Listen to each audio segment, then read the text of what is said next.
I'm gonna pot.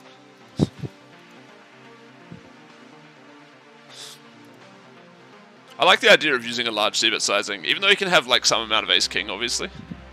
I mean, he just has less. I have all ace-queen.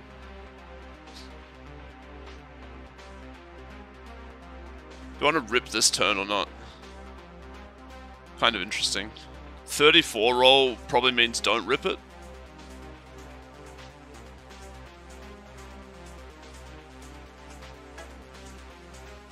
I would like to have ripped it though, to be honest.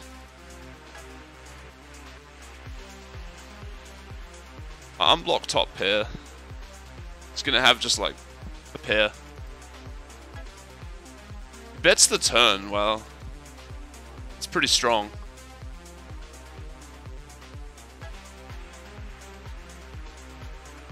Shoving this doesn't seem like the worst play ever. I'm going to try it on this roll. Like, it's not my dream. I expect to get bet called anytime he has 2 pair or better.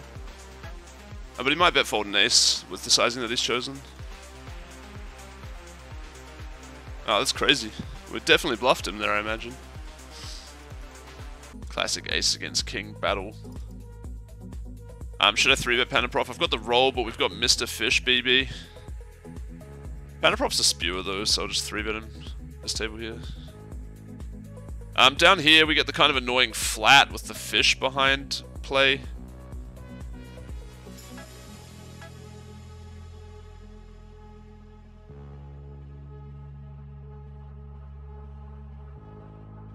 Alright, so I've made a play down here that's kind of interesting. I bet $85. It's not incredible for me, because if this reg behind me flats, like with AA, it does destroy me when Mr. Fish raises and I can rejam kind of spot. But that's what I'm creating. I'm creating a bet size that is tough for this guy, because the fish can raise, I can re-raise type of deal. So there's like more pressure from this bet than otherwise. That said, when he flats it, it's also kind of strong.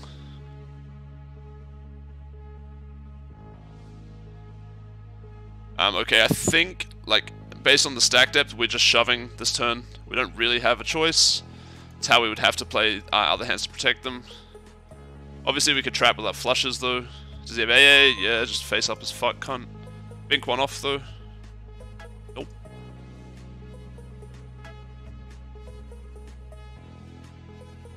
Yeah, see, like, honestly, I would always assume when I put that line down on a person and they take the flat, that they're insanely strong, but then I folded, like, one time a dude just had queens and I stacked him, and the other time recently I folded and he had queens, and ace-king in a spot that was kind of similar. So I, like, always am paranoid that it's AA, and that time I, well, to be fair, I had a pretty good turn to continue, though. I'm gonna c-bet half pot on this board. Against Mr. Two Nuts. 70 deuce roll. Wow.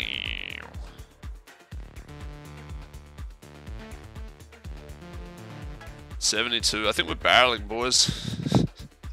Fucking third pot. Have a taste, buddy.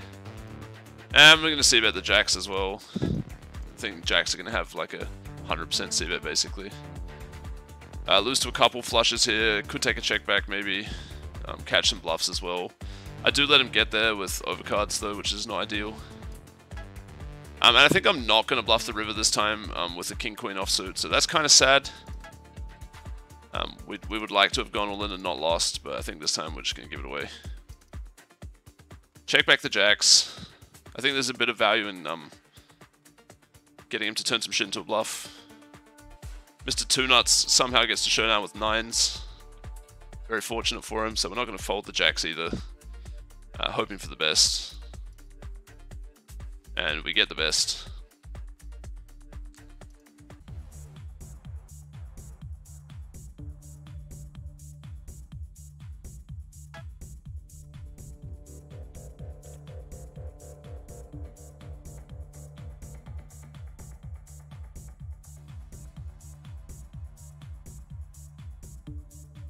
Yeah, gonna check this time, man. He flattered my my 3-bet pretty fast. What does that tell me? That he has a hand that definitely wants to call. So having like a large suited ace, probably having an offsuit ace doesn't seem as likely.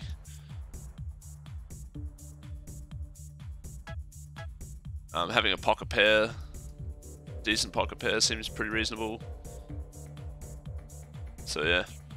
After this turn, I'm not really sure how I'm going to play the hand, which of those hands he's going to turn into a bluff. When is he going to turn them into a bluff? I'm going to fold this to the 4-bet, even though it might not be too bad.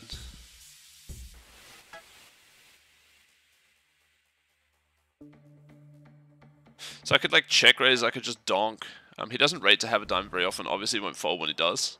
He could raise me if I pot though, so I'm actually going to take a check here on the low roll. And potentially raise him if he bets. Although, like, I'm not like looking forward to doing that. If he shoves, I guess I'll fold. Yeah, even though I can certainly be getting bluffed off the chop a decent amount here. He should still have 10s of the diamond, 9s of the diamond, and he should check them back on the turn a decent amount. So I think that he has legit, like, actually got hands. Whether he chooses to use the same sizing or not, I think, like, because I think he's a decent player, I'll give him credit for balancing it well enough and fold. I could take that same line myself, but I think that he just has the 10s and 9s of the diamond more often than I do.